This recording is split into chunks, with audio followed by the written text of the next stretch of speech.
Soy Padre José María, aquí en Puerto Maldonado, Perú, compartiendo con ustedes sobre el tema del Espíritu Santo en la iglesia.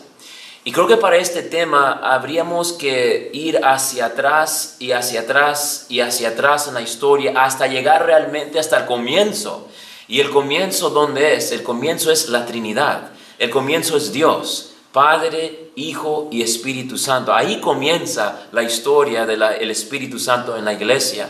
Y dentro de la Trinidad ya el Espíritu Santo es dice la litanía del Espíritu Santo, la vida del Padre, la vida del Hijo. O sea, la vida y el amor del Padre y el Hijo. La Trinidad, Dios ya es una familia. Y creemos en la litanía, en nuestra fe, en nuestra oración, el dador de vida, la gloria de la Trinidad, donde se ve. Después comienza la creación y Dios, por amor, a través del amor que es el Espíritu Santo, por amor crea, ¿verdad? Crea, da vida ahora más allá de sí mismo, da vida. Y vemos al Espíritu Santo en un lugar muy especial en la historia. Y es que cuando Dios creó todo, dice Génesis en la Biblia, que lo creó y era como caos, como falta de orden, pero que el Espíritu estaba sobre las aguas. Y el Espíritu Santo lo que hizo es crear cosmos del caos. Llegó a traer perfección, orden, belleza. Llevó a la perfección la obra.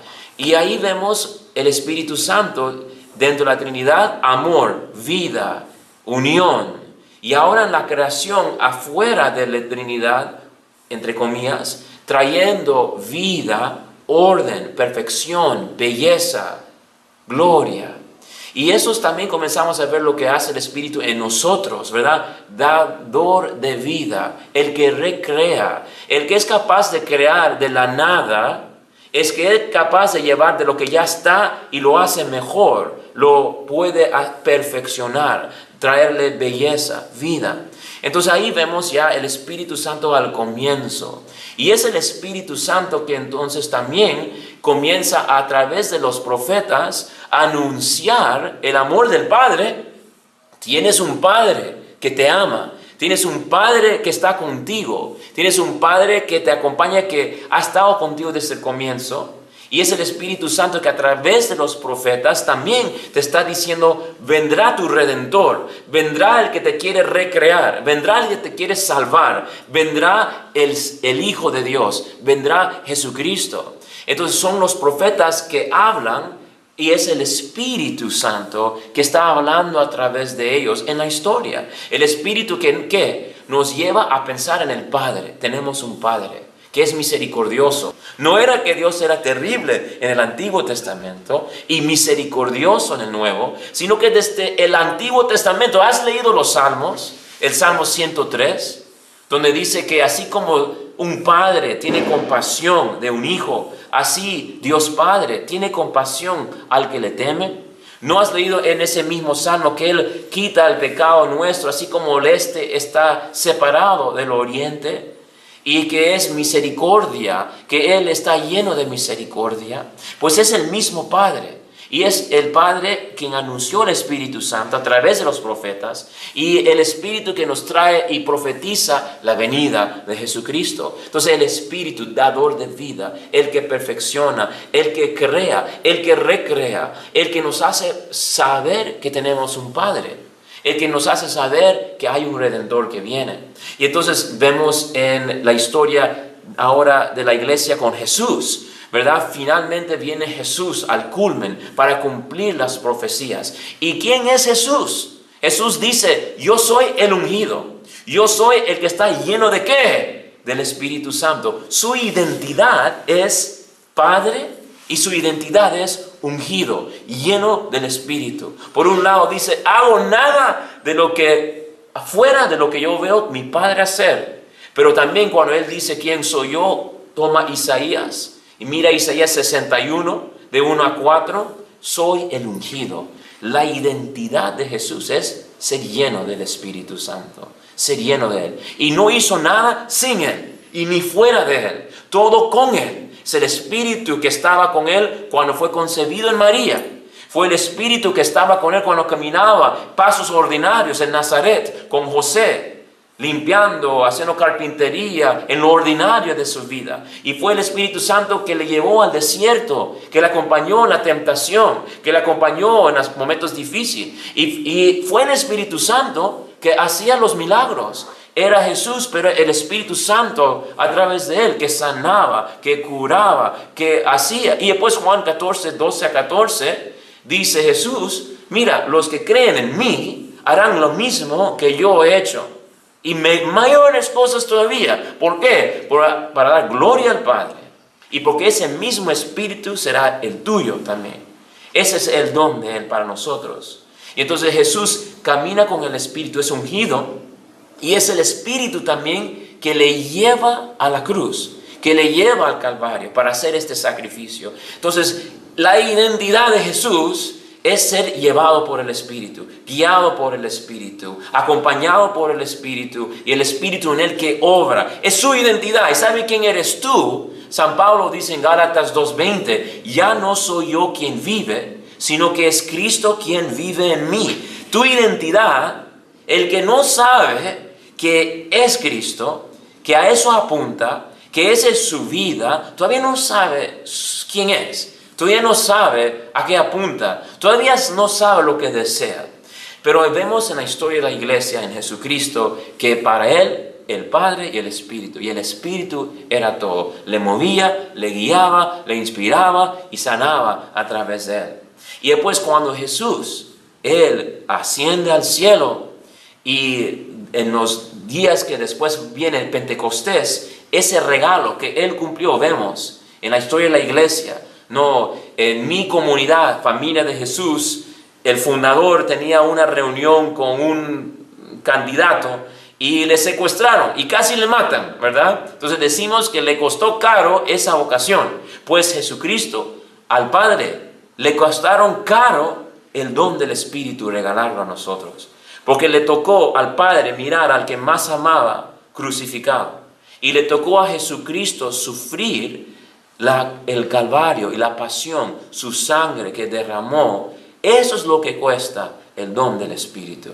Y eso es lo que cuesta lo que Él quiso darnos. Y en Pentecostés, días después de su ascensión, se lo regala todo a la iglesia. ¿Para qué? ¿Para qué? Para que todos vivan muchas cosas. Número uno, el Padre nuestro, hágase en la tierra como en el cielo. Número uno, ¿para qué nos dio el Espíritu? Y a la iglesia nos dio el Espíritu. Para que podamos vivir lo que se vive en el cielo, lo que se vive en la Trinidad, el amor que el Padre le da al Hijo. Para que tú y yo tengamos ese amor. Para que tú y yo tengamos acceso a ese amor. Que no solamente lo podemos saber acá, pero experimentar acá y ya vivir desde ahora. Entonces, número uno, para retornarnos al comienzo, retornarnos a la Trinidad. Ahí, el Espíritu es para eso, meternos ahí. Pero también para que se viva la vida trinitaria en la tierra, a través de la vida de Dios, a través de los carismas, a través de todo lo que hizo Jesús, tú también. No tienes que ser San Bernardo, meterte en una cueva. Es el que tiene ¿qué? El que tiene fe, el que cree en mí, hará las cosas que yo haré. Y el que recibe a mí, el que me guarda aquí, es Él, que también a través de Él vivirá el Espíritu. Y será como Jesús, en todo, en la relación con el Padre, ya no eres un huérfano. Y también en la vida de la misión, harás las mismas cosas que yo haré. Y en la historia de la iglesia, para culminar este tema, en la historia de la iglesia, los primeros cristianos tenían muy en claro estas cosas. Porque si tú lees Hechos de los Apóstoles, ves una vida, ves personas obsesionados por Dios, obsesionados por Jesucristo y viviendo en el Espíritu.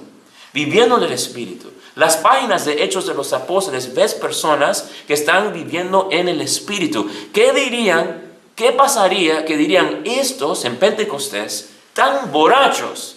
O sea, ¿por qué dirían tan borrachos? ¿Qué están haciendo para que parezcan borrachos? Pues en ese momento están manifestando vida en el Espíritu, proclamando profecías, cantando en lenguas, alabando al Señor, proclamando al Señor. Y después en la primera prédica 3,000 se convierten. Y después lo que acompañaba su prédica, a partir de ahí, era señales, era prodigios, era el Espíritu que les acompañaba.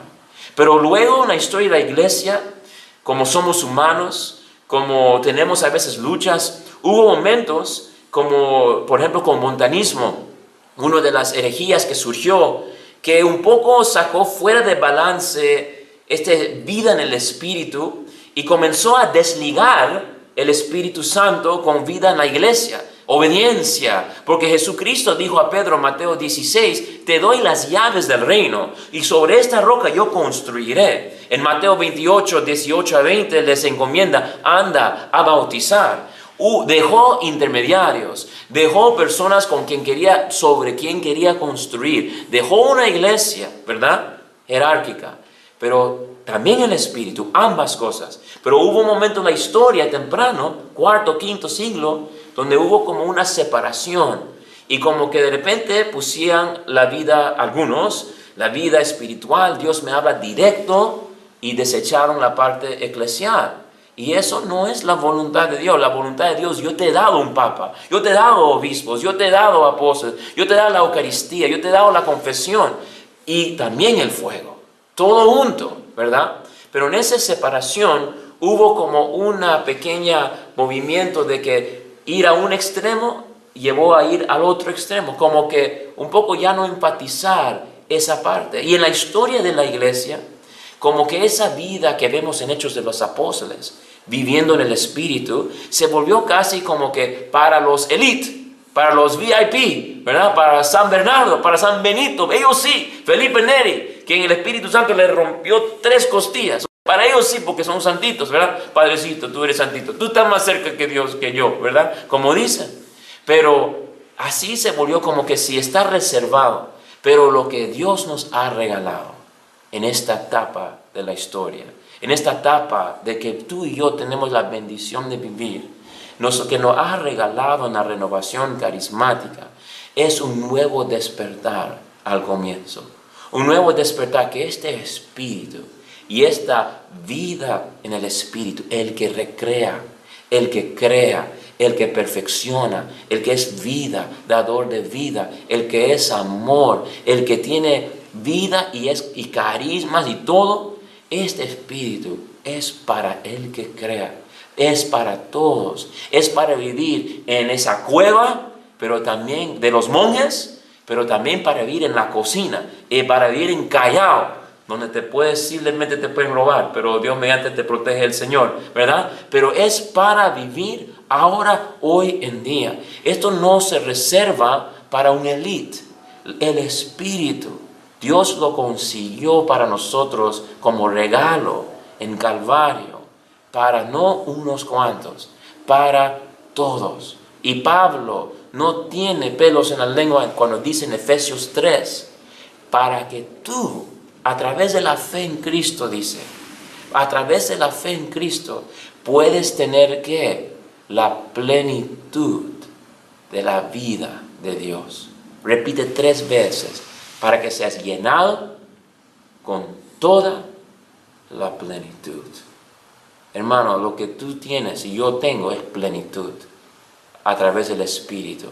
Es lo que Dios quiere dar, lo que quiere hacer. Entonces ese don, ese Espíritu que cuando vemos al principio era dador de vida, renovador de todo, el creador que llevó del caos cosmos, quiere hacer lo mismo en tu vida y en mi vida. Lo que espera de nosotros es decirle que sí y confío en ti. Dios les bendiga mucho. Hasta pronto.